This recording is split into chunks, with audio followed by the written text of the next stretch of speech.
ধামরায় গরিব অসহায় দুস্থ মানুষের মাঝে পবিত্র ঈদ উল ফিতর উপলক্ষে বস্ত্র বিতরণ করেন সাবেক সংসদ সদস্য ধামরাইয়ের মহিলা সংরক্ষিত আসনের এমপি সুলতান আহমেদ।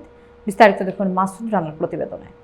ঢাকার ধামরায় জাতীয়তাবাদী দল বিএনপির সাবেক মহিলা সংরক্ষিত আসনের এমপি সুলতান আহমেদ 700 গরিব অসহায় দুস্থদের মাঝে ঈদ বস্ত্র বিতরণ করেন।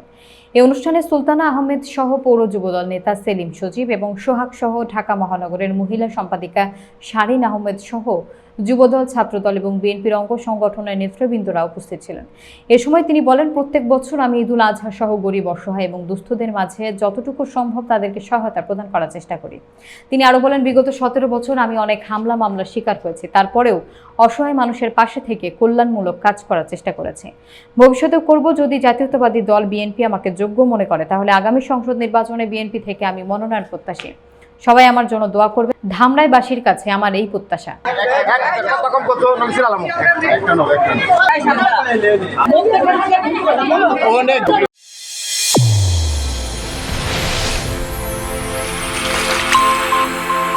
চ্যানেল A1 হৃদয়ের স্পন্দন।